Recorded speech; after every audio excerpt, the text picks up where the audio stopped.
Hello, everybody.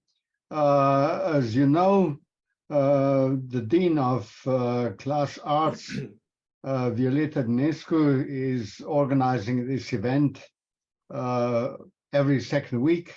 And we always have a lot of discussions after so good lectures. So welcome, everybody. But before we start, it's a habit that we get a short introduction by our president, Professor Mainzer, who joined us. He is really supporting this event. And I think this event is actually supporting the Academy as well. So Klaus, please, the floor is yours. Thank you, Dušan. Dear members of the Academy, dear friends, as president of this Academy, I would like to welcome you again to an event of our lecture series, Arts Meets Medicine. Once again, it has been exquisitely put together by the Deans of Class 3 Arts, Violeta, Dinescu, and Class 2 Medicine, Dušan, Šuput. Our lecture tonight is the title, Innovation and Sustainability in New Music. That is the title of one of these talks. As it happens, my book, Future Through Sustainable Innovation, has just been published, and the book presentation was broadcast online last night. That is it was a nice event now, these both presentation, now this talk. In technology and business, by innovation, we mean a technical invention that is successfully realized on the market as a product. So invention and basic research are not enough.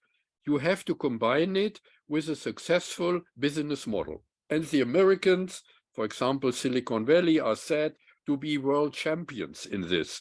I remember, and I remind you of Bill Gates with Microsoft, Steve Jobs with Apple, and recently Sam Altman with the ChatGPT, the chatbot.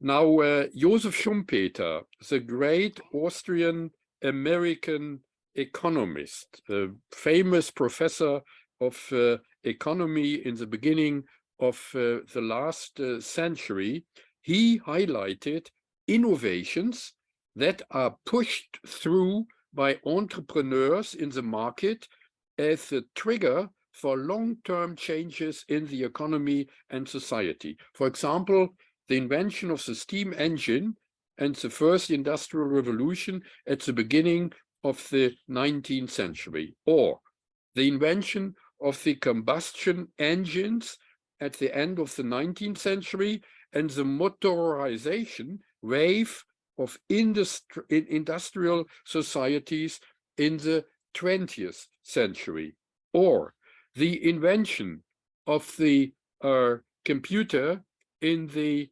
1950s and 1940s and the digitalization wave, and so on and so on. Sustainability means that these innovations also take into account the effects on future generations and climate models. It is immediately obvious that music is a creative invention. It also makes sense that music as a product and innovation must successfully assert itself on the market of consumers. Likewise, that certain musical innovations have triggered waves, a change in long-term in music history. But in what sense is the music, for example, of Bach, sustainable? Because it impressed people in all generations, regardless of their cultural backgrounds? But according to what criteria is new music sustainable? What is a sustainable aesthetics? I think these are big questions, and I look forward to discuss this question this evening. The second lecture is about vibrational practice through music. And here too, there is an underlying universal idea, I think. In the Asian tradition, nature and the cosmos are animate, which can be experienced through vibrations with the senses. In the Western Pythagorean tradition in Greece, even mathematical laws of harmony are assumed in nature and the cosmos. The big question is to what extent these insights can be expressed in a practical music therapy, and how effective this practice is for patients. So it will be exciting again tonight.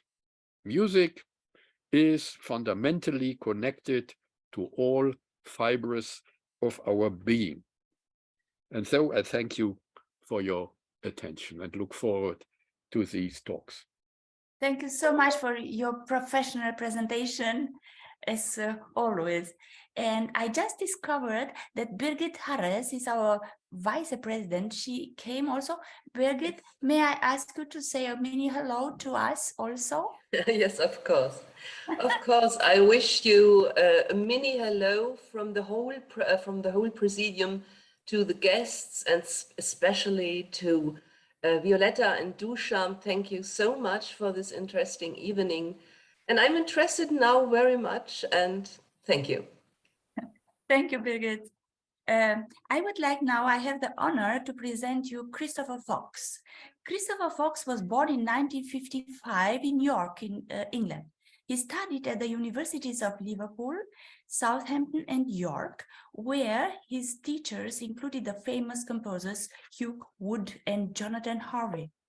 He received a PhD in composition from the University of York in 1984. And between 84 and 94, he was a member of the composition staff at the Darmstadt New Music Summer School, and he is also currently professor in music at Brunel University. His music is of great complexity, based on a valuable study of the music of other classical eras, and on the other hand, on exceptional musical intuition and musical precision on the other. His music is also widely performed, broadcast, and recorded. There is a long story I could tell you. His compositional and theoretical achievements have been recognized at the highest international level within both academic and musical communities. Christopher Fox has also a very intense activity as an analyst of the musical phenomena of our time.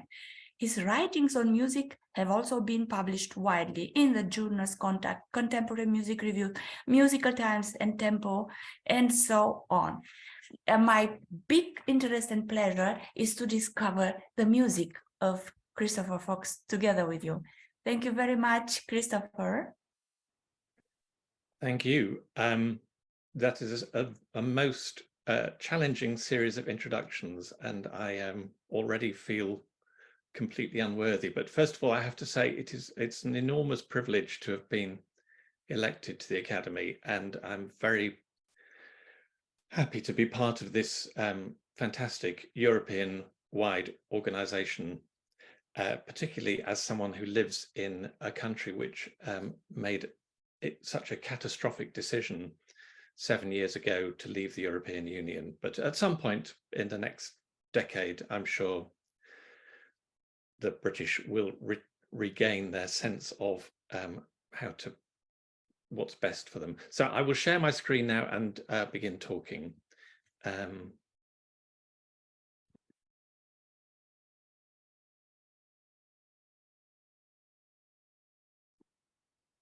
So as you can see, my title is Innovation and Sustainability in New Music, and to a certain extent, what I'm presenting are essentially provisional ideas. This is very much a work in progress, and because I'm a composer first and musicologist second,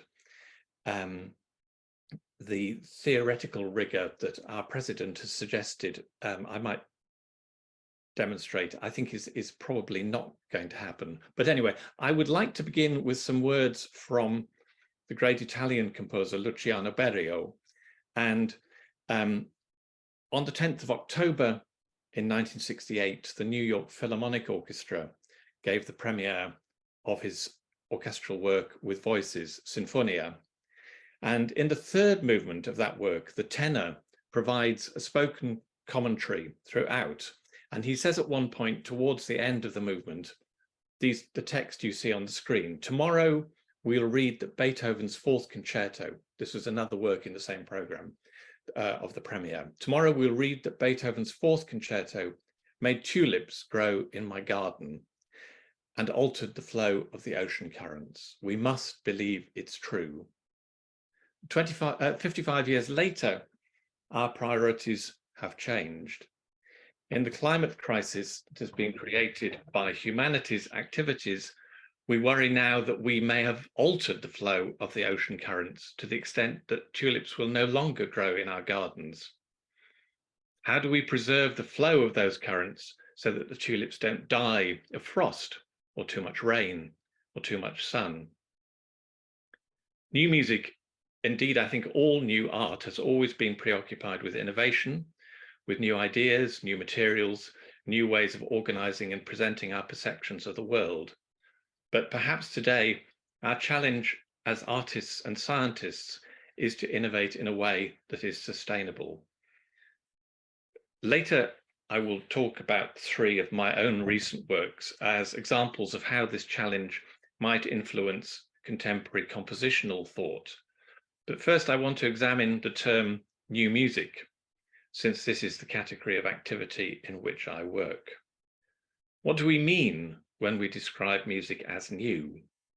Is there a difference, for example, between music that is literally new, because it's only recently being created, and music that is new because it is progressive?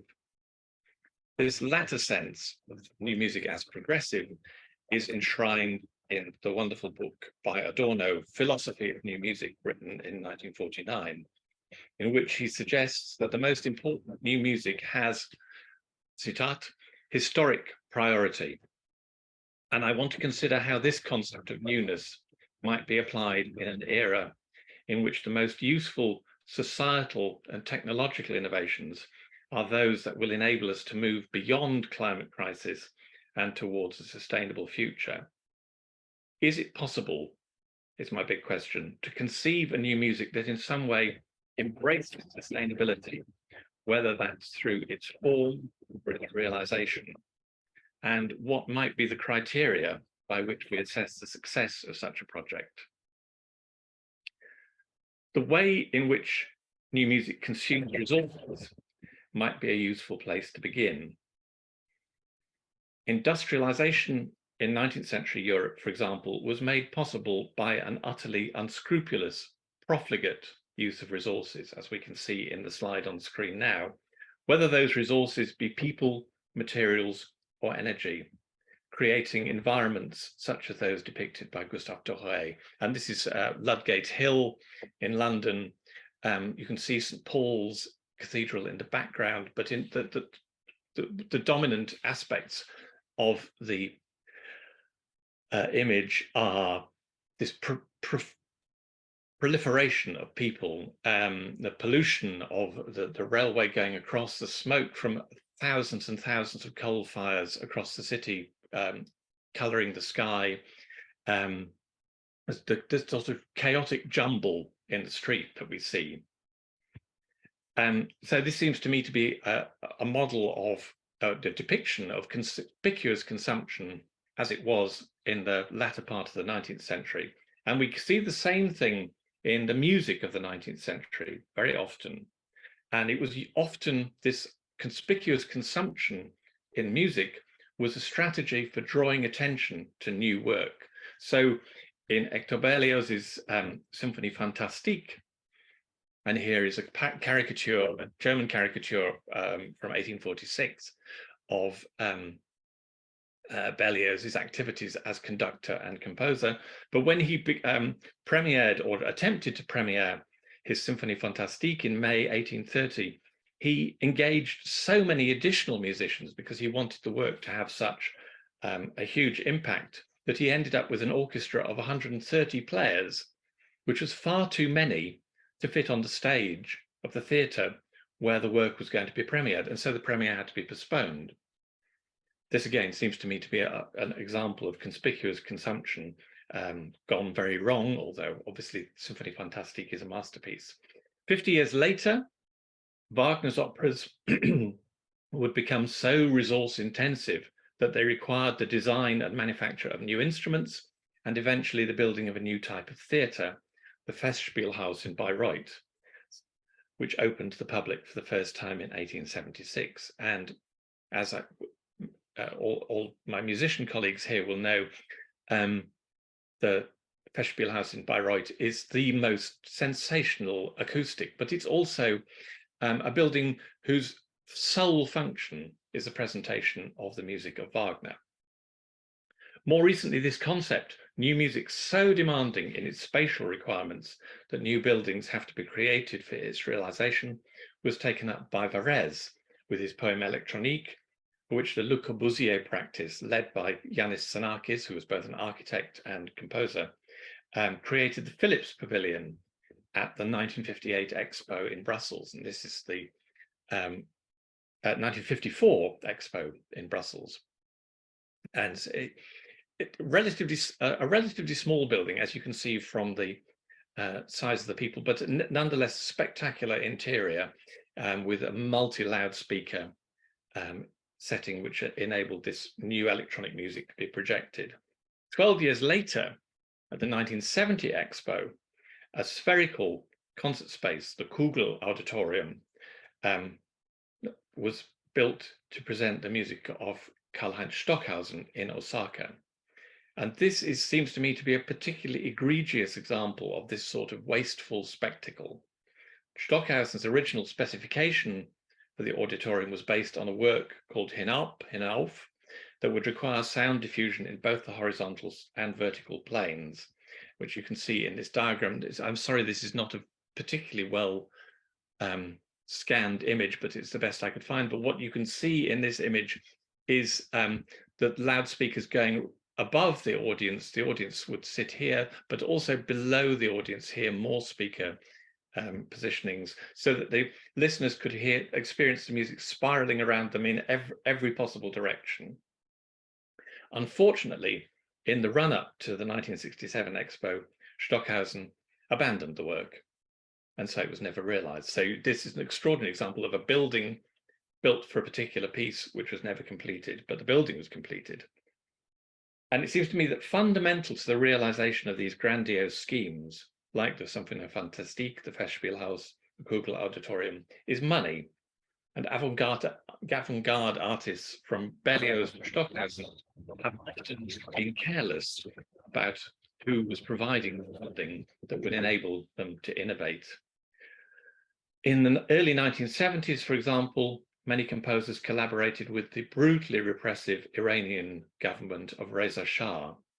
And Xenakis himself, having been the architect of the Philips Pavilion in '54, he premiered his Polytope for Persepolis in 1971 as part of the festival. And the following year, Stockhausen and Cage also performed. Today, we call this art washing, or we certainly do in the Anglophone world. Now, when a state or a corporation spends usually a tiny part of its surplus profits on funding arts events, and doing this to disguise the fact that its own activities are fundamentally reprehensible.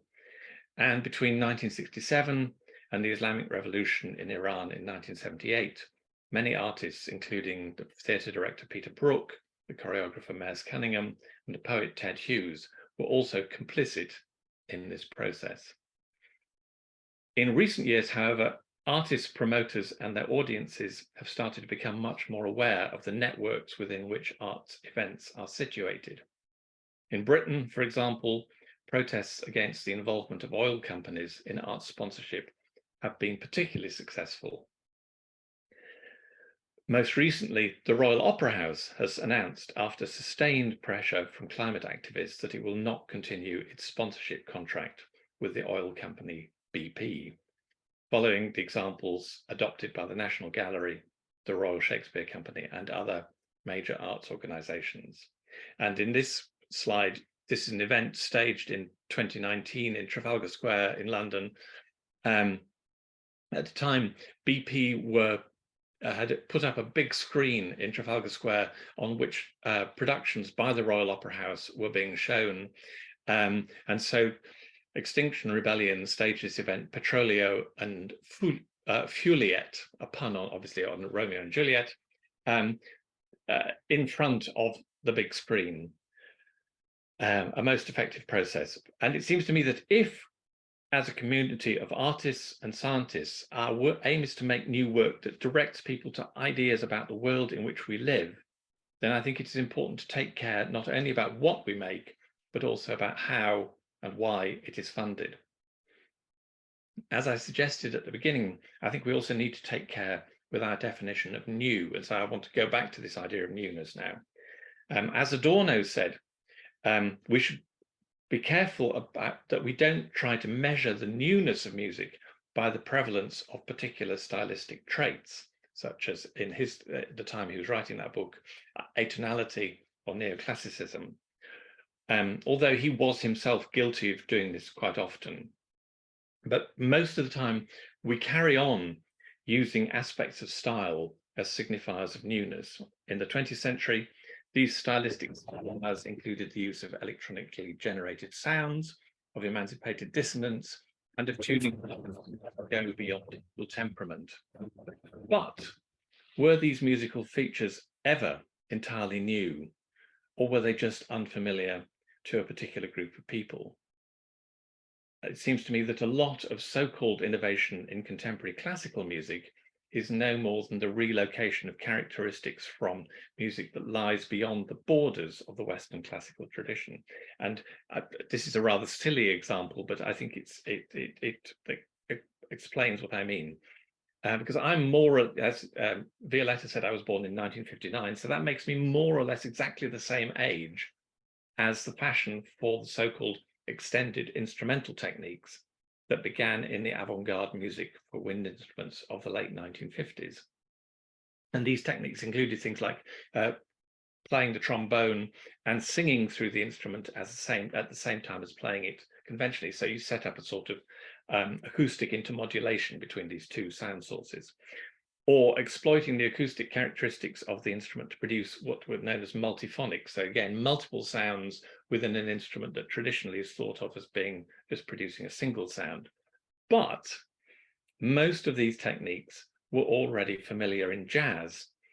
And there, because they were normal, they were not described as extended or even thought of as new. So perhaps the word new in new music can often mean nothing more than not known around here. However, what is clear is that Western cultures retain a residual obsession with newness, and most aspects of this are tightly bound up with consumption. For example, our laptops, our tablets, our mobile phones constantly need updating, as we all know, and eventually the updates are only compatible with a new operating system.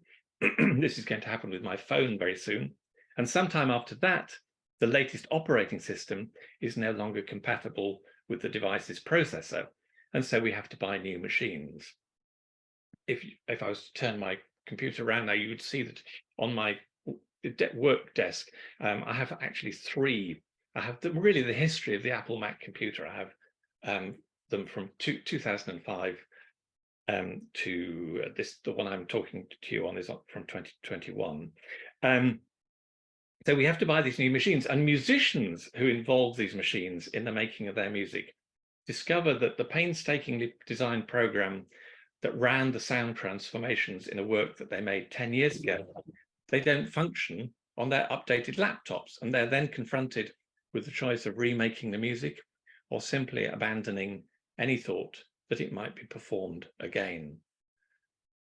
And it seems to me that, again, this is a spectacularly wasteful way of going on. And one day, I hope quite soon, we will come to realize that so-called high-tech, smart technology and its built-in digital obsolescence is as wasteful of resources as the coal or oil-based industries of the past. One more example, and then I'll move on to my own work. So in our universities and conservatoires, certainly in music departments and in humanities department, we're attempting to decolonize our curricula. Similarly, orchestras and opera houses are trying to find new ways to make their programs more diverse, more representative of the whole of society. These are important and innovative developments, but at the same time, in our cultural lives, concerts and festivals are still being promoted to us as innovative.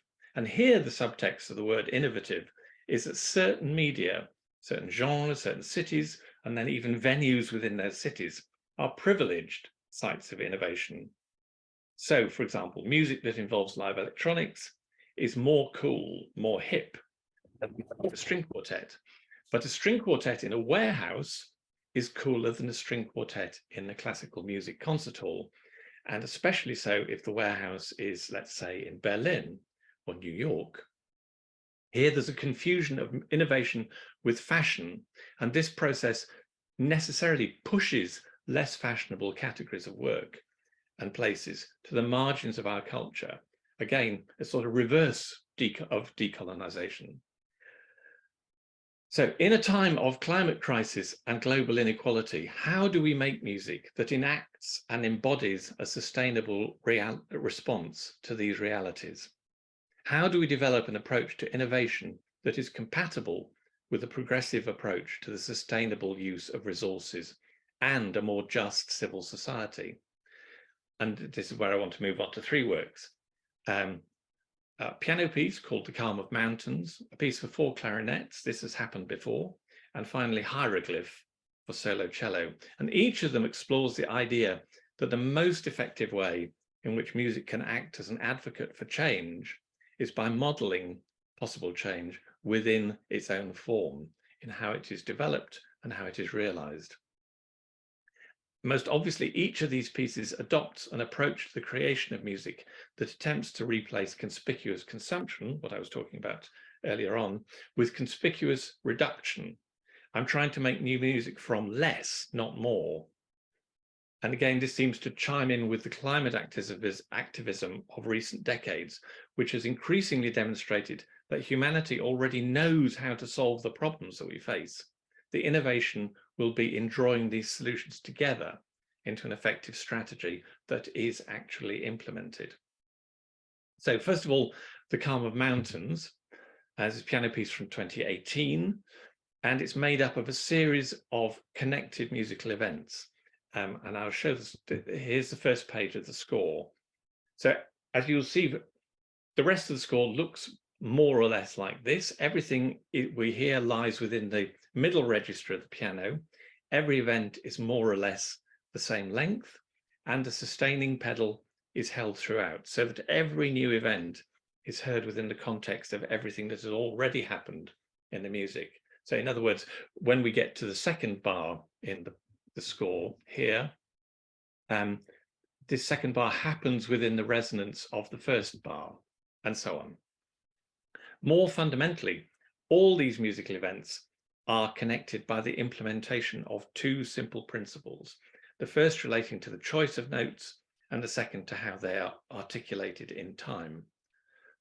And this first principle is that each new musical event, so this is, I'm calling each bar, like this one, this is a musical event, here is the next musical event.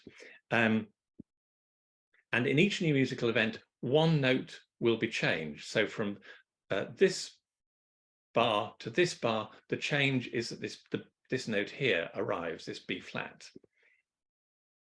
And the principle that determines that is, then the other thing is that each bar is different in how it's articulated in time. So in this bar, the music is going at each of these lasts half a second. In this bar, that we have a new tempo, which is based on the ratio between this and the next bar, a so-called metric modulation. And the principle for generating these any new note in the piece is always that it's a movement by step or a transposition of an octave. So if we take two more examples, if we go from here to here, you can see that this note here changes to this note here, moving up by a step. So the two fundamental principles and the relationships between the speeds from 72 to 60 to 48, those two are based on whole number ratios, 4 to 5, 3 to 2, 5 to 6, which in turn are generated from the harmony, because the interval, for instance, between this A flat and this C is in the frequencies are in the ratio 4 to 5. Let me, I was still sharing, I'm still sharing the sound. Please wave at me if you can't hear it. So this is how this piece begins. Oh, sorry, I've lost that here.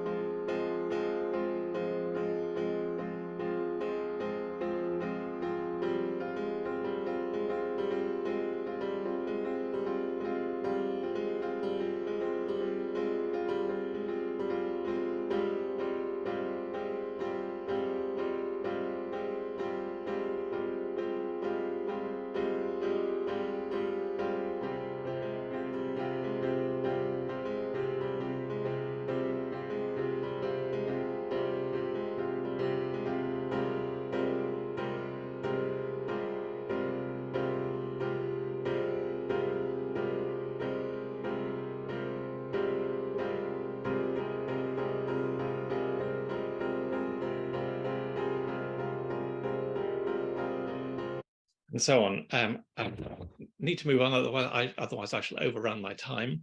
By consistently and continually following these principles, the music, it seems to me, becomes a metaphor for development itself. Each new event is developed out of the previous event according to simple generative principles that are, I hope, orally perceptible. You can actually hear them. But each stage in the development also has consequences for everything that might happen in the future. So if the metric modulations accelerate the tempo too much, the character of the music will become too quick. If they slow the tempo too much, the music will lose its forward momentum. And similarly, the processes of octave transposition and stepwise movement could create harmonies that become more and more complex, or they could reduce the music to a single pitch. What interests me about the result is that following these simple principles has led me to music that evolves, as I would suggest, organically.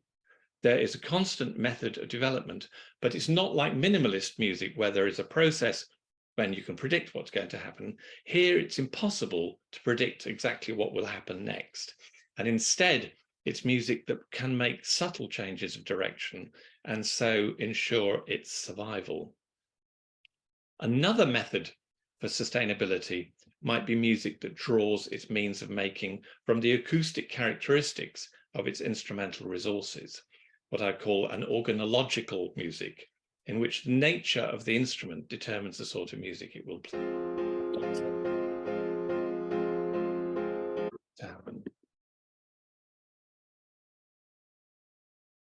In this piece, this is a work for clarinet, and the tonal architecture of the clarinet is such that because it's a cylindrical tube closed at one end, it only amplifies the odd-numbered harmonic frequencies. So here we have a harmonic series on F, the fundamental here. This, the second harmonic, has a frequency which is double that of the first one. Then this is in a ratio 2 to 3, 3 to 4, 4 to 5. But in a clarinet, the tube only amplifies the odd-numbered harmonics, giving it a particular characteristic. And in my piece, this has happened before. The music begins on a low F, at midpoint reaches this C and finishes on this A. So the whole structure of the music grows out of the acoustic characteristics of the instrument itself. And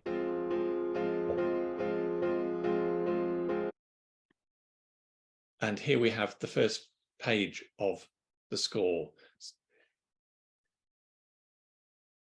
So, as I said, it begins on this low F and gradually moves higher and higher to the point where on the second page, it gradually reaches this point. This is the C I was talking about, and concludes on this high A, the fifth harmonic. And this point here is more or less the golden section point within the work. But what also happens is in this second half of the piece, from here to the end, it carries on going up, but it does so by reversing what's gone on before. So you'll see that this figure here is the same as this figure, and then there are single notes like this, and then this falling figure there becomes a rising figure. This 3-note figure here occurs here, and so on. So it's a sort of compressed recapitulation and a retrograde inversion of everything that's happened before, but also compressed into a smaller intervallic space. So that in the first half of the piece, there are 53 phrases, and in the second half of the piece, there are 36 phrases. In the first half of the piece, it covers a distance of an octave and a major fifth. In the second half of the piece, it covers a distance of major sixth. I will just play a little bit at the beginning, just so you can hear how this evolves. So we start with one instrument and then a second one, and so on. I've now lost the cursor. Oh, there it is.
And so on.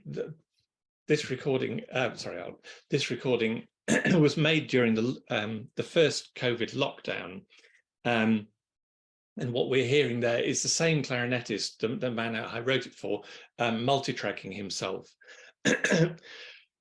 So what happens in the piece is that, to just further complicate it, is that each of the 4 clarinets plays the same melodic line, but they enter one after the other, each playing slightly faster than their predecessor, so that in the end, they should all finish roughly at the same time.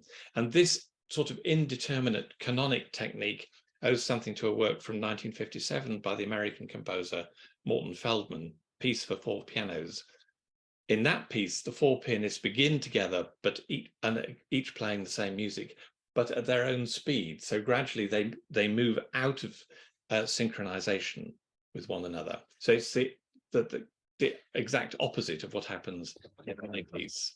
And when I asked the clarinetist who made that recording if I could play it to you today, he said I should tell you that despite appearances, I mean, it looks quite simple. He said it was one of the most mentally strenuous pieces he'd ever played, which I think is interesting because although it also, on the one hand, it reflects the demands of multi-tracking, but I think it also says something about the trajectory of the music, which is always upwards, always straining towards this final coming together.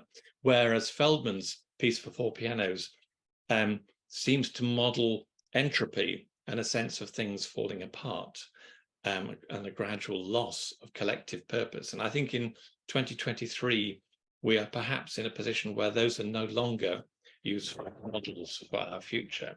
And finally, one more piece which carries on this reductive approach. And this is a piece called Hieroglyph, which I wrote for the Israeli cellist Dan Weinstein. And this begins with a sonification of the first 9 letters of the Hebrew alphabet, from Aleph to Tes. And in the Hebrew alphabet, particularly those in the Kabbalistic tradition, the letters are numbered from 1 to 9, and then from 10 to 90, and then from 100 to 900. And here we have a single stopped A played pizzicato, and the gaps between, so we move from a note with a 1, 2, 3, 4, and so on. At first sight, this might seem to be communicating little more than the progressive lengthening of the gaps between the notes. As we're a human being, a species defined by our curiosity, I think we start to listen and look for other information. And I'll play you it in a moment, but it seems to me what happens is our ears begin to notice how this repeated note is activating the resonant quality of the cellist's body. And if we could also see the performer, our eyes would watch his hands on the string, one static, the other plucking. And as the piece continues, this interaction between the sound of the instrument and the way that different modes of playing change that sound, they become the real subject of the music. So that the music, you could say, sets up a sort of feedback loop between the cello and the cellist, a loop that yields ever more substantial results. So this is just, I'll just play this, what we can see on this first page.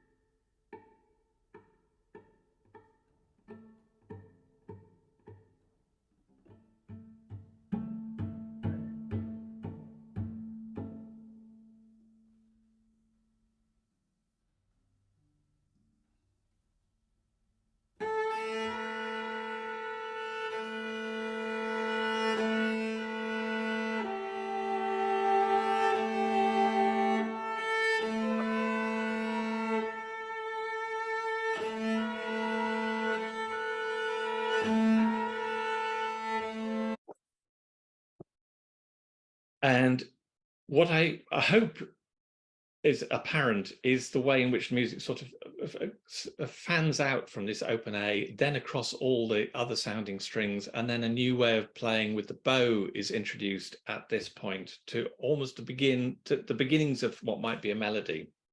And the analogy I had in mind was with the learning of a lost language. And obviously, as the title suggests,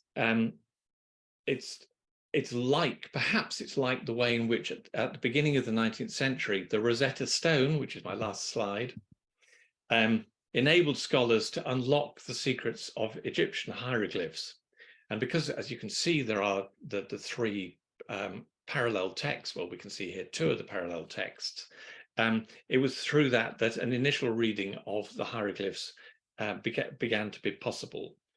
And it seems to me that only when we understand what we are doing, as maybe with a parallel text, can we decide whether our actions are sustainable. Going back to the president's opening remarks, the industrial innovations of the last 3 centuries generated extraordinary wealth, but now we understand that the beneficiaries of that wealth are more than a small elite, and that this wealth was also achieved at, I believe, an unsustainable human and environmental cost for everyone else. And in its very, very modest way, I hope Hieroglyph and maybe these other pieces are attempting to model the development of a different sort of understanding. One final thought is that the hieroglyph analogy has wider implications too, because it suggests that puzzles, like how we solve climate crisis, but these puzzles can be solved, and that the solutions will be extrapolated from things that we already know. So thank you very much for listening. Thank you very much, Christopher. And now we continue. Please stay with us because we have to discuss a lot about your wonderful, very interesting and strong ideas. I would like now to present Mihaela Vosganian. She was born in 1961 in Romania. She is a composer, performer, and a cross-cultural researcher. After receiving the degree in composition by Miriam Marbe and a PhD from the Bucharest National University of Music, she received professional grants in London and Amsterdam. Between 2017 and 2021, she was a professor at the National University of Theatre and Film in Bucharest in the Master of Art Therapy, and since 1991, she has been a professor of counterpoint at the National University of Music in Bucharest. Mihaela is a founder also of archetypal transrealism in performing art, a new transdisciplinary spiritual aesthetic direction, which proposes on the one hand the reinstate the archetypal function of art, the ritual, the catharsis, the thaumatology, and the ecstasy, and on the other hand to express a different form of the surreal, named by the composers transreal, emerging from the extended states of consciousness. She received several prizes and recognitions all over the world. Her music has been performed in Romania and international, all over Europe, America, Canada, Asia, Australia. She recorded also on CDs, including 6 composers' CDs and 12 collective CDs. I would like now to ask Mihaela to present her music. Thank you, Mihaela. Thank you. Thank you for this opportunity of sharing with you my thoughts and some of my perspective related with music. Let's see a little bit what is about my topic today. So, the presentation title is Triple Module of Vibrational Practice and Therapy through Art and Music.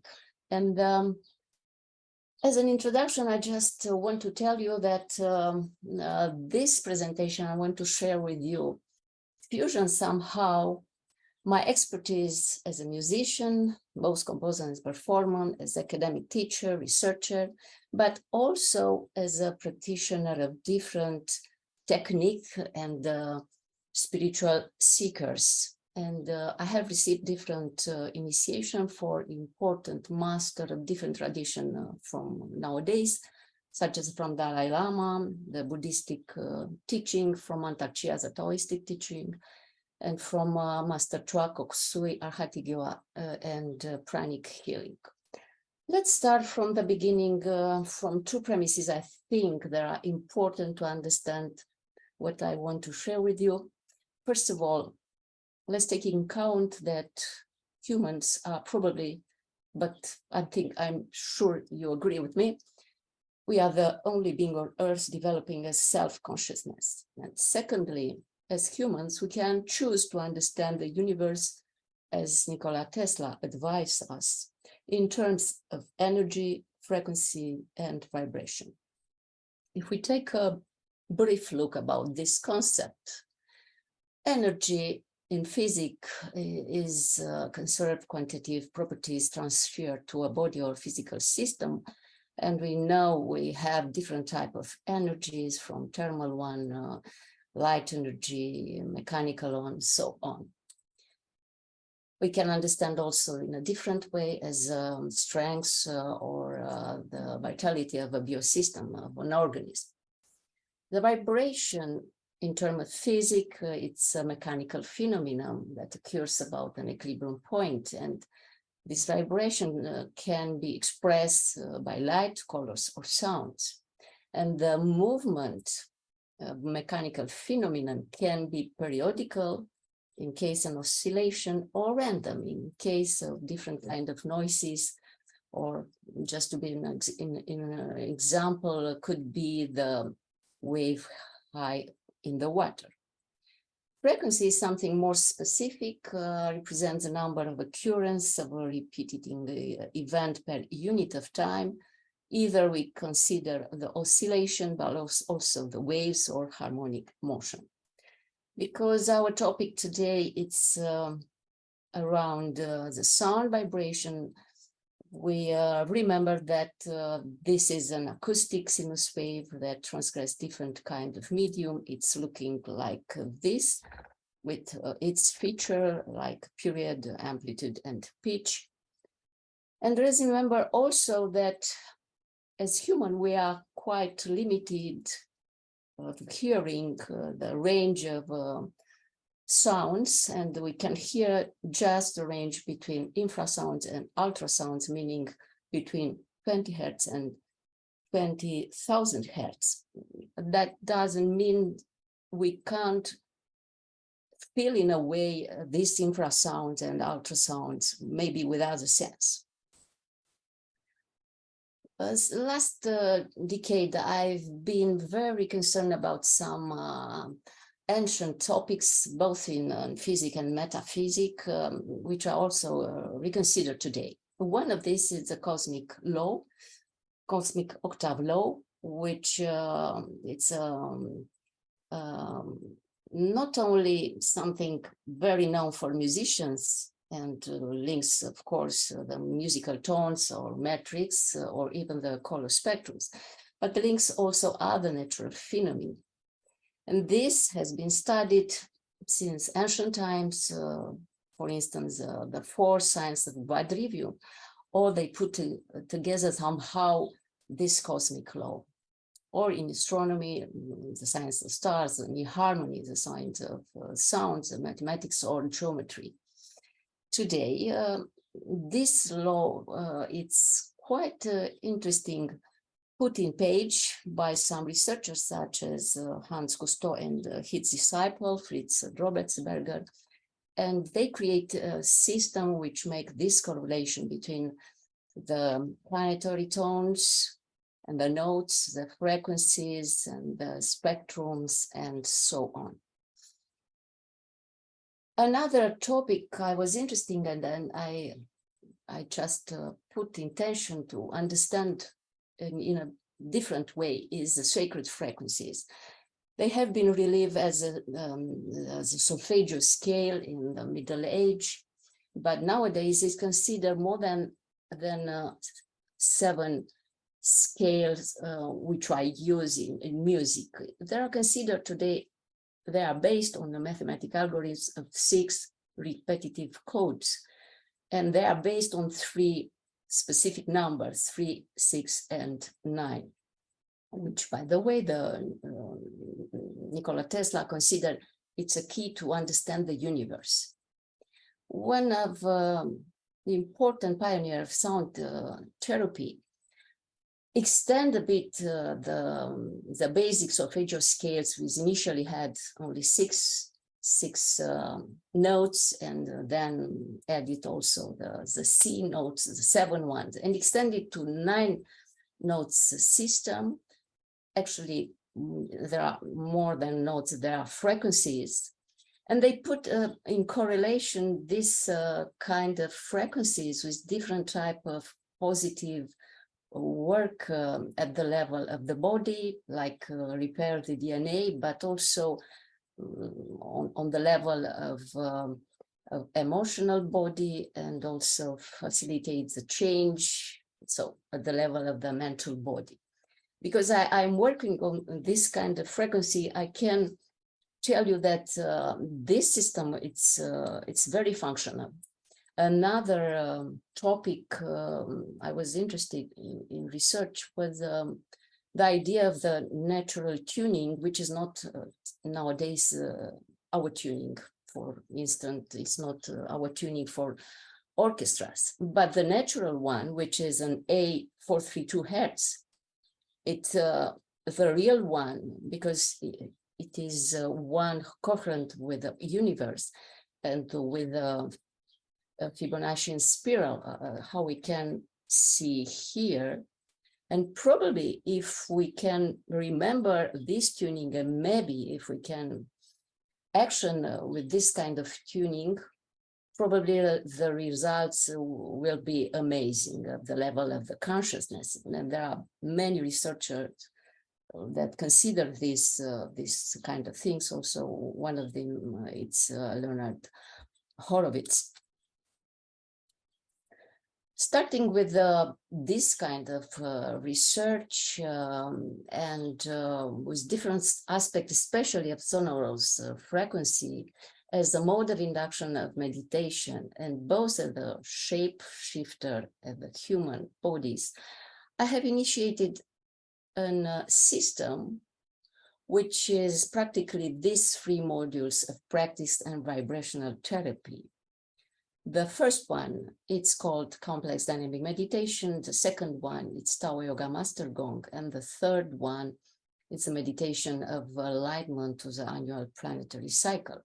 And each of these are conceived in a double perspective, or as a sound healing music that can be used for collective meditation or individual meditation.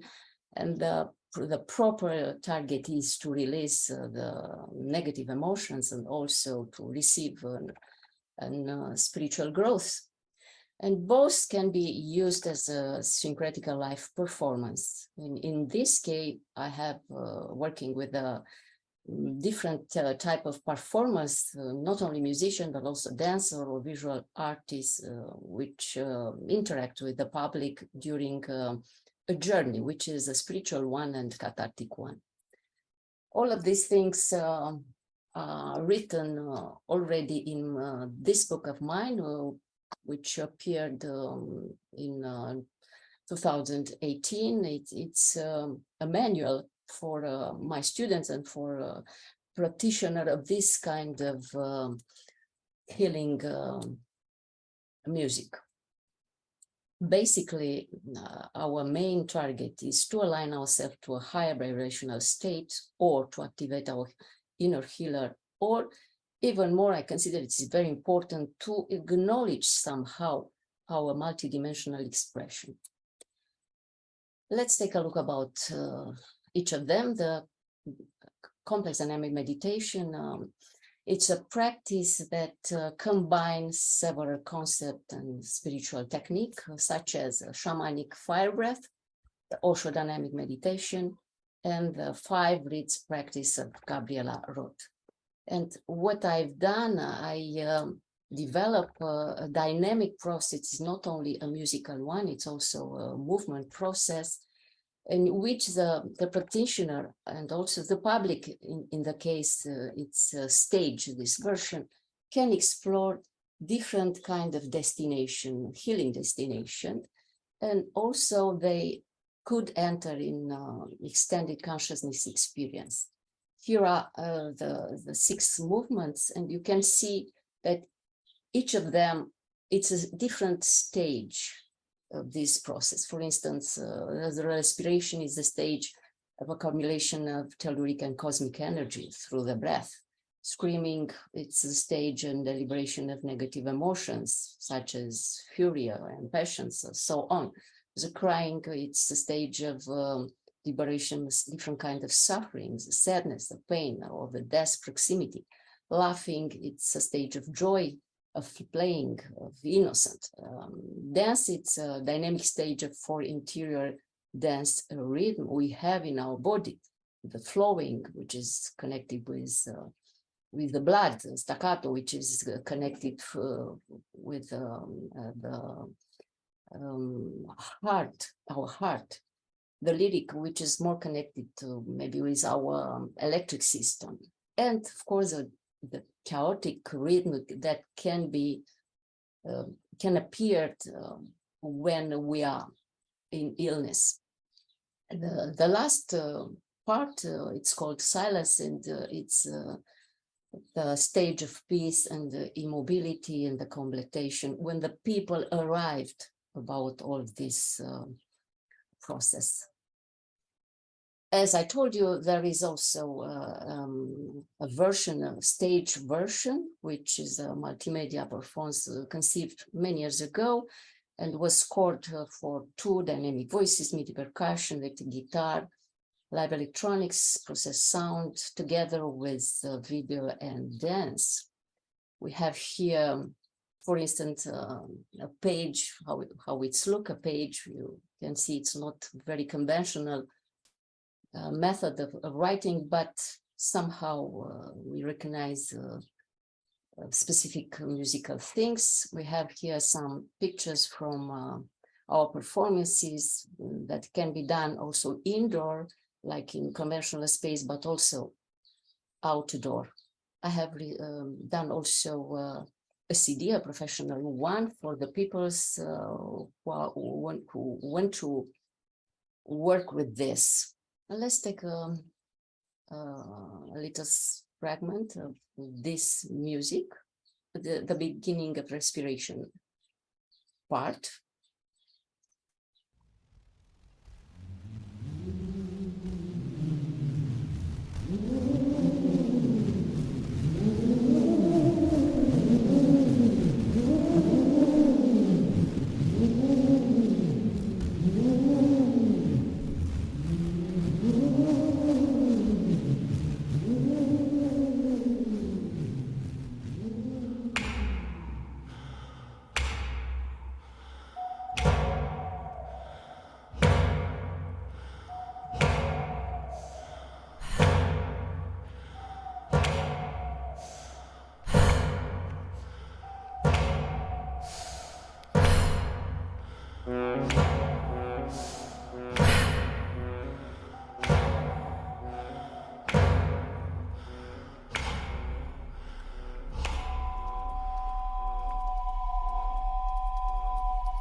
Okay, the second one, it's called Tawa Yoga Master Gong. It's a different target, a different approach. It's starting from the junction of different tradition. I was initiating in Tibetan mystery school, Kabbalah, Sufism, and Vedic traditions. And let's consider to understand a bit how I was working on the musical tools. Let's consider that we are more than the physical body, and we have also this etheric body, which is another level of our subtle bodies. And let's consider that there are some important points, energetical points that are very well known in different systems. And they are named chakras, and they are related with some colors of the spectrum, which is interesting. It's nowadays some researchers discover or rediscover how is the way, at least one of the way we can increase the potential of these chakras, which are related with our organs. And Jonathan Goldman, which is one of my favorite sound healer and teacher nowadays, he expressed how, for instance, the Bija mantras from the Buddhistic and from a yoga can increase the potential of these chakras, and also some typical vowels. If we work with them, we can have also this result of increasing the potential. Here we have another type of connection, this one, that time with Kabbalistic tree of life, which also put in connection our bodies with our energetical fields, but more than that, with the planets and with the symbol of the planets. And starting with all these things, I have created a complex system of correlation between sephirots from Kabbalah, between the planetary archetypes, divine names that can activate this. The correlation with angelic realms and also the resonant vowels, the bija mantra and chakras. And this is a system, and all this system you have here very concentrated in these columns. It's in Romanian, but you can figure that here on column 1, it's about the divine names in codes. Here is the name of Sephiroths, here are the name of the archangels and angels, here are the vowels, the mantras, the notes, the planets and the chakras. All these things appear in my practice, which is a live music practice, in which I work with very interesting instruments, which I discovered some years ago, maybe more than 10 years ago, and I'm starting to work with, for instance, the gongs, the Tibetan gongs, or the crystal bowls, the Tibetan bowls, also the shamanic drums, and also different other kind of instruments belonging to different traditions of the world. And this live music practice is divided in 7 parts. As you can see, is very well structured, and you can see from the titles of each part which is a target of each of them. For instance, the first one is purifying sounds, and we develop the space to be very proper to work. Then we use the Tower Yoga sounds together with the voice and gongs, and then we use the chakra sounds with the resonating vowels and bija mantras, and then the Aum sounds with the quartz bowls, and then the complex mantras together with shamanic drums. And after this, divine names with voice and Tibetan bowls, and in the final one, which is practically the final step, we use koshi bells and raising and tingsha. Also, I have this on a CD because if I can't do the live practice, which usually I do in the new moon or full moon every month, the practitioner can use it and to work individual on this music. Just to notice that this structure, which is quite clear, as you can see, permits also some improvisation in correlation with Kairos timing of practicing.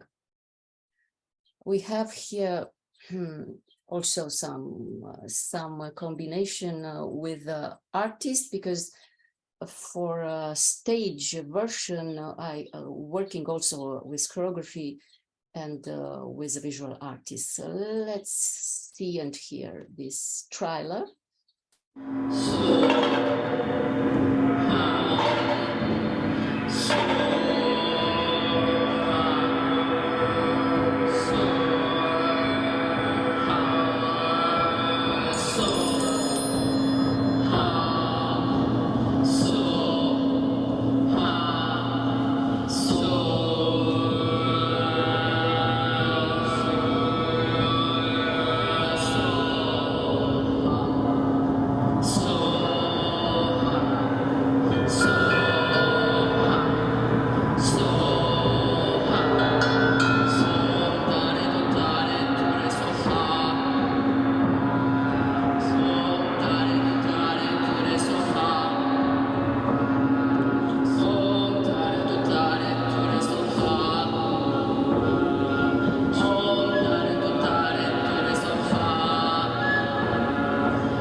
The third one, the third module, it's called the meditation of alignment to the annual planetary cycles. And let's consider, as I told you a little bit before, we have more than our body, physical one, and more than etherical one. And we have also the astral body, which is connection with our emotions, the mental body, with our thoughts. And also we have even upper bodies considered in a Buddhistic system, maybe not so easy to understand for Europeans. But let's take in account an hermetic assertion which links, put together the cosmos and the microcosmos. And this assertion is, what it's up, it's also down. And that means we are connected not only with what it's happened on the earth and on the element of the earth, which is definitely very sure, because we are connected with the same elements, which are the earth.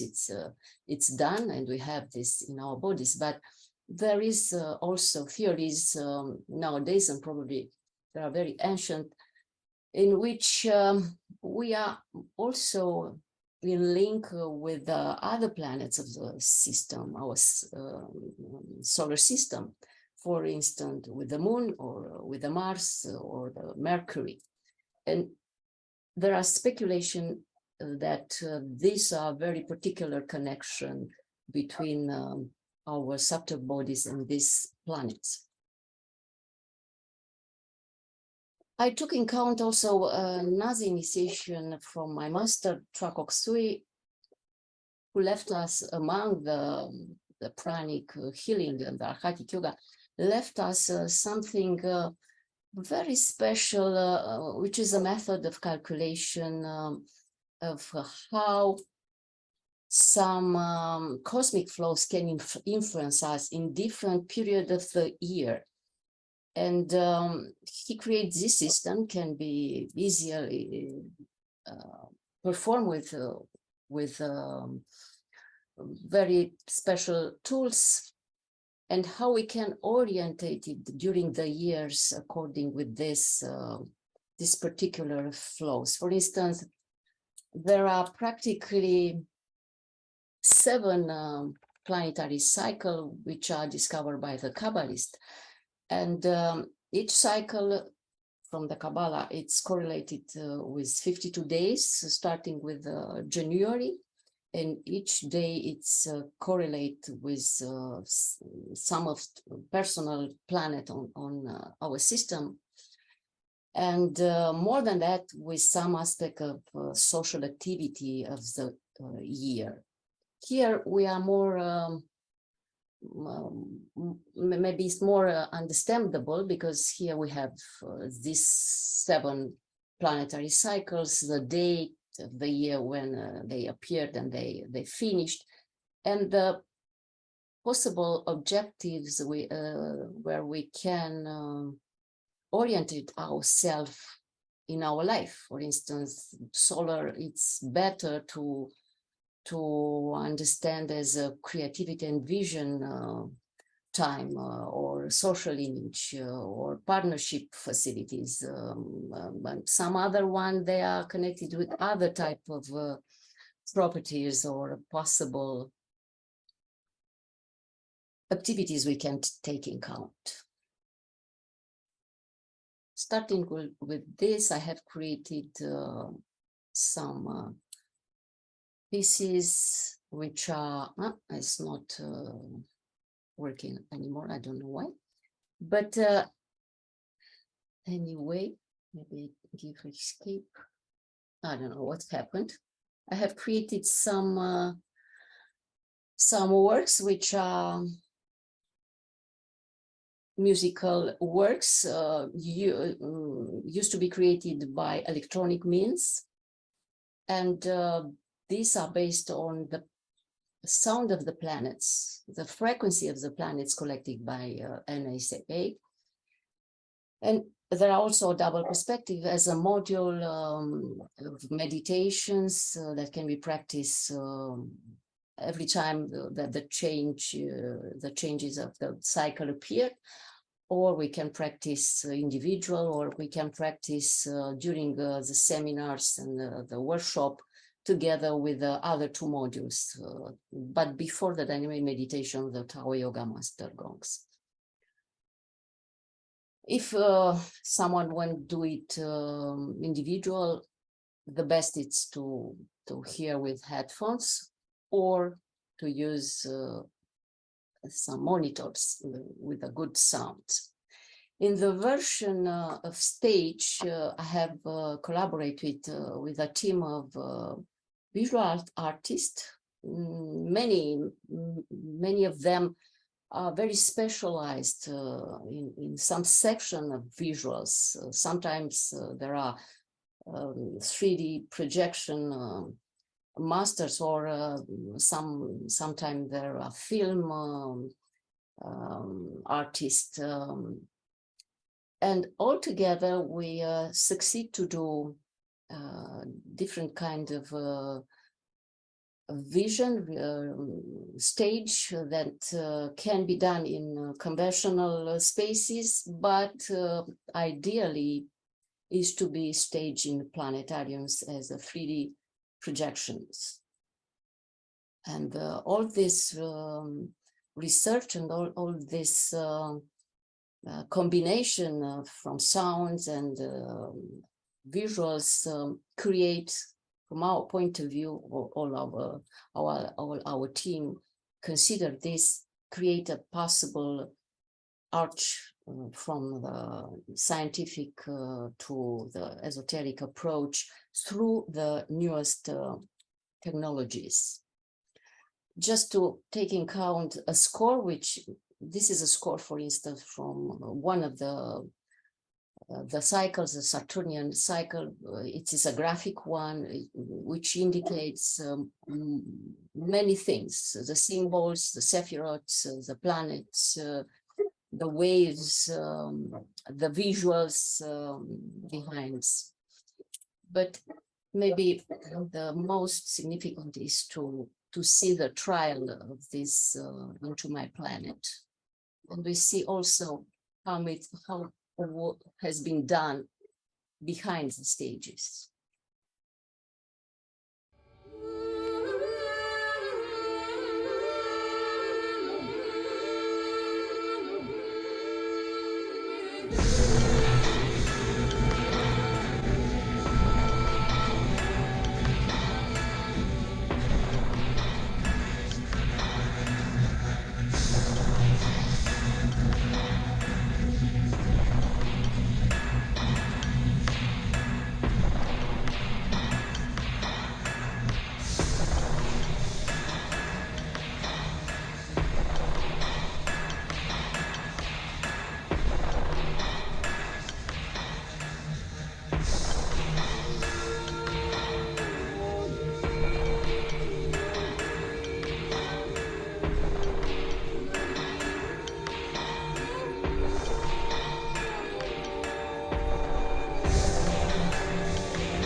You can see what is behind the stage.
This is some bibliography behind this research, my contacts and website if you want to see a little bit more about what I'm doing more as a musician, because this is apart from my working as a let's say normal musician who creates symphonies and operas and so on. So this is something linked with my music, but it's totally a part of this.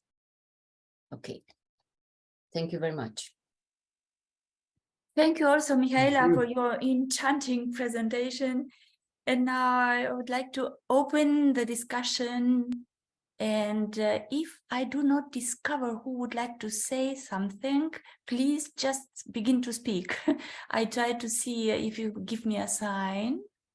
I don't like to congratulate both presenters. It was very interesting, very new and unusual, so I enjoyed. But actually, I don't know what to ask. I have a question. Please, Wolfgang Massner. I have a question to Christopher. You referred to hieroglyphs and spoke about feedback loops. I have a question concerning feedback loops, concerning now the connected musical events. From the perspective of neurosciences, I have the impression that you create a perfect equilibrium between stability and excitement in the brain. For example, when you change the rhythm, the harmony is stable. That may cause a certain positive irritation in the anterior cingulate gyrus in the deep brain. When you go on with the rhythmic changes, that might trigger changes in the premotor cortex, while parts of the harmony decoding on the cortex are stable. So my question, I think I totally understand, or I hope I understand what you said with what you explained with the metaphor.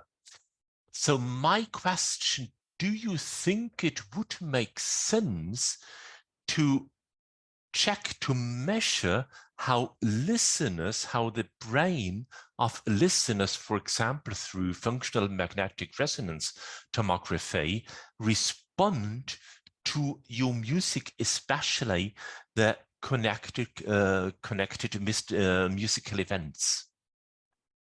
Yes, I think that would be it would be a fascinating piece of research. Yeah, I'm because as a musician who listens to a lot of other music, and I think this also relates to what Mihaela was talking about in a way. I'm fascinated by the way that music because we have eyelids, but we don't have earlids. We have this sort of constant response to music and to sound. Yeah. And yeah, I mean, I have done a tiny bit of work about 8 or 9 years ago with some neuroscientists who were working particularly on auditory hallucinations. In other words, the things that we hear in our heads but which have no external source. And there was the beginnings of fascinating research of doing brain scans and seeing that some of the same areas in the brain seem to be active with auditory hallucinations as with real audition. Thank you. That's a great question. Let's perhaps let's keep in contact.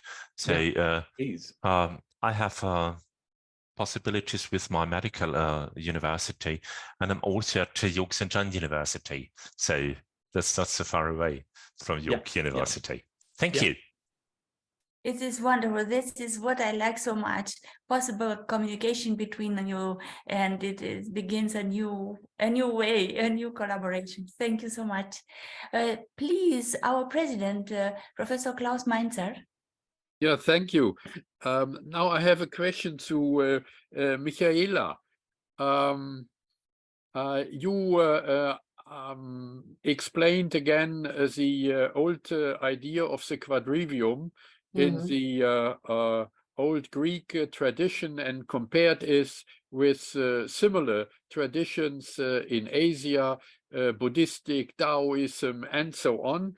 That means the idea that aesthetics is also realized in nature. For example, the harmonies, and especially the Pythagorean idea of planetary harmonies. And then you came to the modern times, and the idea you quoted NASA, for example, and modern experiences. My question is, what do you think? Is this a subjective, aesthetical category, or do you think that actually in nature there are, and that was the old convention of the old musicians and philosophers in antiquity, that actually in nature there are structures of aesthetical quality? Or is it only a subjective idea of fashion, for example, nowadays in our society?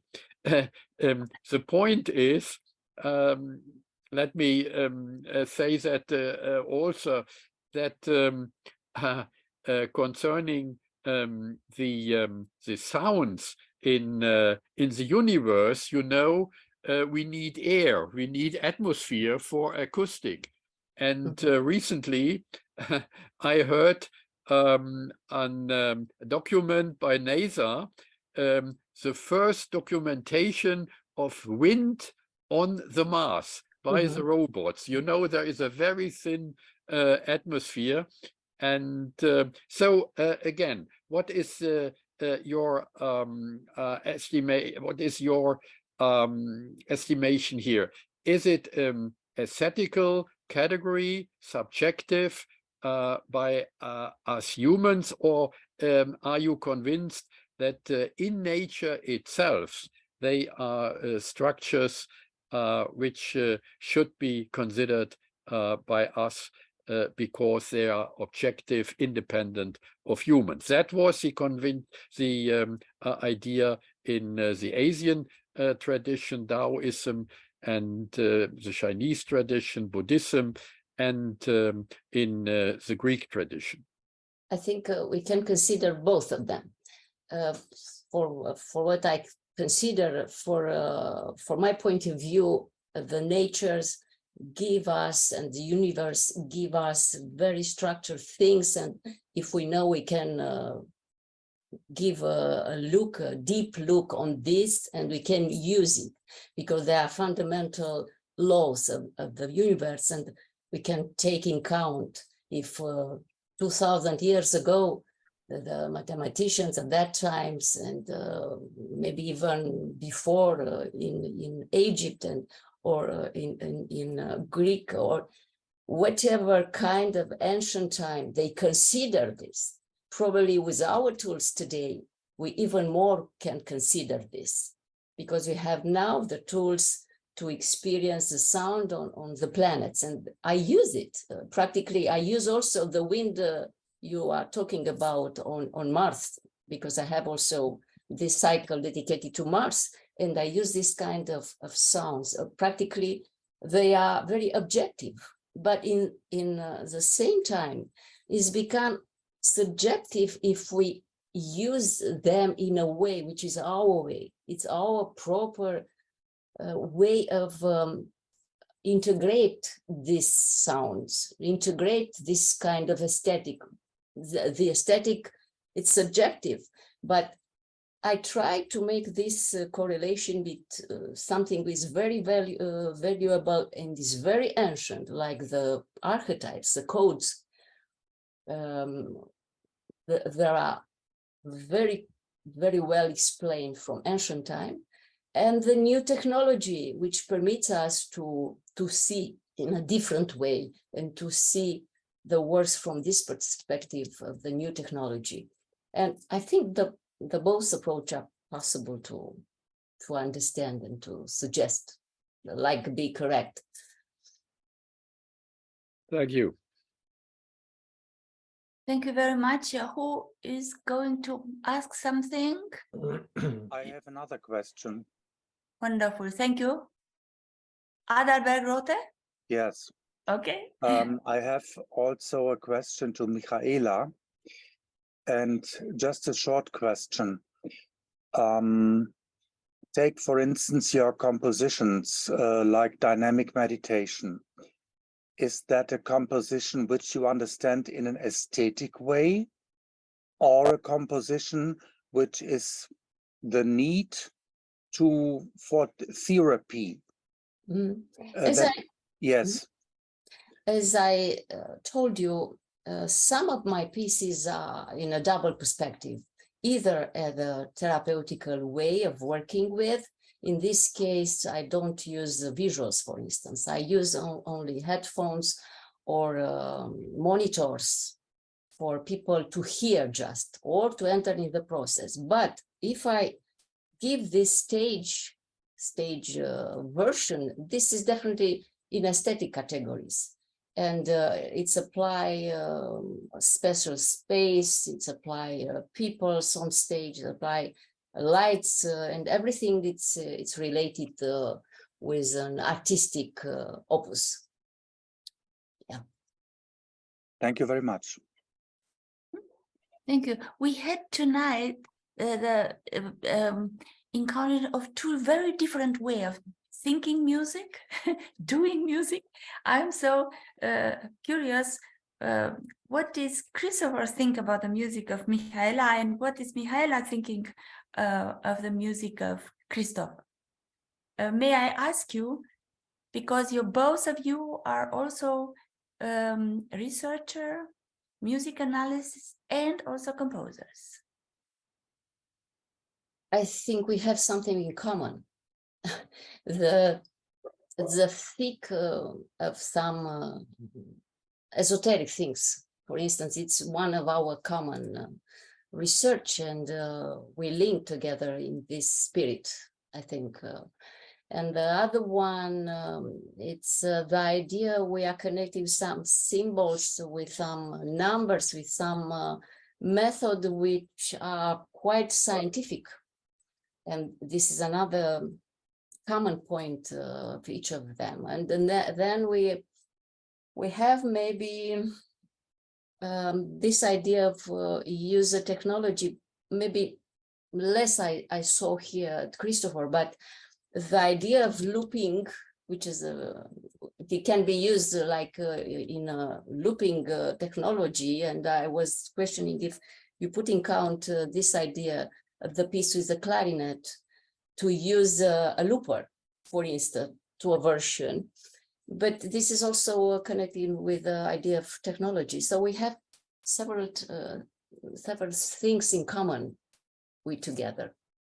Similarities and differences. Yes. Christopher.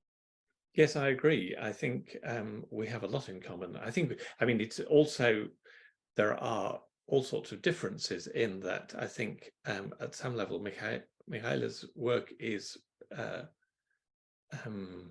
reaching out to the cosmos. And I think I think my work is perhaps, particularly these days, more concerned with immediate social groups. perhaps. And I also thought, I mean, I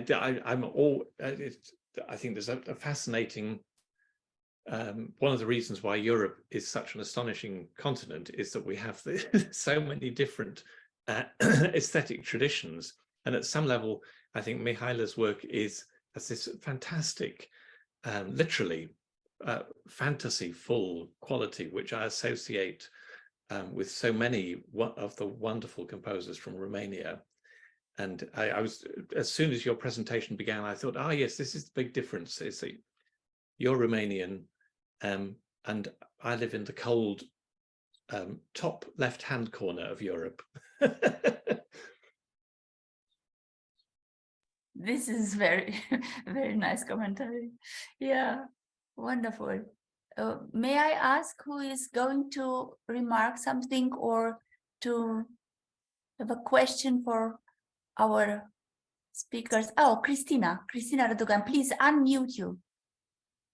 Good evening. I would like to thank both speakers for your elaborate explanations. I find it fascinating to hear composers talking about their music. My question is, when you write your music, do you ever find yourselves considering what the audience might feel about it, or you simply write what you feel appropriate and allow yourselves to be consumed by inspiration? This is a question for both of you. Please, yes. Christopher. I have a sort of standard answer to this, which the answer is no. I think of one listener most of the time. I mean, almost all the time, and that is me. I write the music that I want to hear, and that's it. I have probably a different way of approaching this, because I consider more and more in the latest time that creation, it's an alignment with the cosmos and with alignment with the creator somehow. So my music is definitely established, first of all, by inspiration. It's a moment where I feel the connection, and I put something immediately as ideas, and then I develop in different way, also in the way that the public can reach, mostly if it's about this type of healing music, because not of my music, it's this type. But concerning this type, yes, I am considering also how I can touch the public somehow with my tones, with my ideas, also with ideas, the visuals ideas I have in combination with the music, so on. But you know, because you are one of my practitioners, so you have also the experience of as a healing process of this music. I would say you are both of you, in fact, you feel the necessity to write music, to make music. We have a composer here between us, Livia Teodorescu Ciocana. May I ask you, Livia, what are you thinking about this?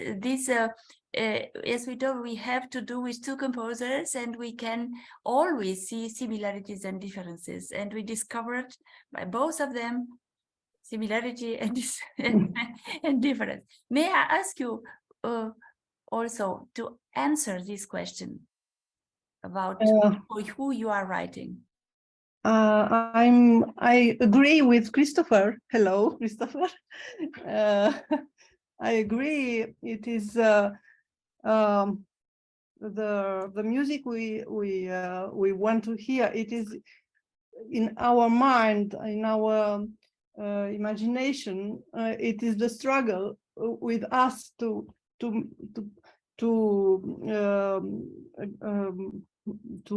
bring to existence our music we hear in our mind, and then I think to think about the public in this process is useless. You have to be able to realize your intentions, and this is the creation process, which doesn't allow to think about the result. I mean, the perception, the future perception of the public. But I would like to congratulate both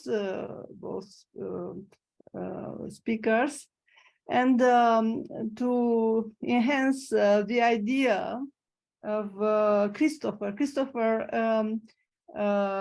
talked about organic growth and the metaphor of the organic growth. I think this is a very, very difficult thing to realize in music, and he did this in a very subtle and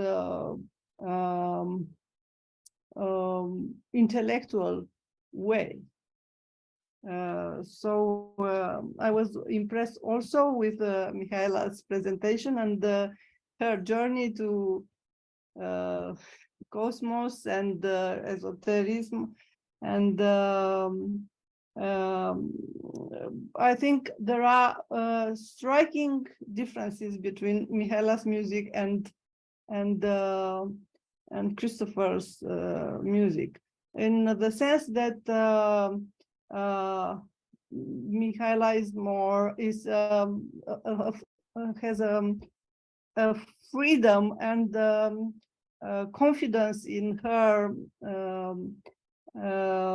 vibrations and the resonance with the universe, and Christopher, which is a subjective thing, and Christopher is very balanced in his judgment, and he goes to the deeper phenomenon of structuring the music. Thank you, Livia. I think that in fact, when Christopher said he doesn't think about who is going to listen to his music, maybe he succeeds also in a healing process. Listening to his music, organic element, how do you did it so well, maybe it has also the function that without desiring to have it, he still has it. So Mihaela, on the other hand, she intends to heal with her music, and she is a way of generosity. She would like to offer and to express very clear the desire of healing. I would say it is possible to express healing in music without having the intention to do it. I'm sure, and I don't think, Christopher, you would have something against, or? No, I agree. I think the marvelous thing is that these so many different types of music exist, but in the end, the very phenomenon of music is what we are, both Mihaela and I, are fundamentally concerned with. Unfortunately, I now have to go to a concert, which starts in 40 minutes. So I must go off and drive my car to a concert hall. So okay, so it's a good sign to say thank you very much, and say bye-bye. Bye-bye. So if somebody who would like to say a word to make a commentary also before we also say all of us bye-bye. It is not necessary now to finish in this moment when Christopher is no more with us. So I would like to ask you, but I don't want to insist, if Katika, I saw that Katika wrote in the chat a word for Mihaela. So may I ask again, if nobody say something? So thank you so much. Thank you very much.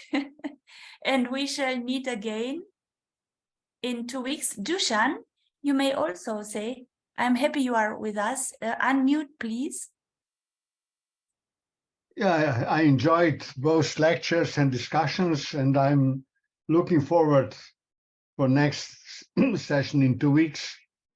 And now all I can say is have a good weekend, enjoy your time, and thank you for joining our colloquia. Okay, bye-bye. Thank you also again for coming, and we meet again in 2 weeks. All the best. Thank you very much. Bye-bye. Thank you very much. Bye Bye. bye. Bye bye. Bye. Bye. Bye.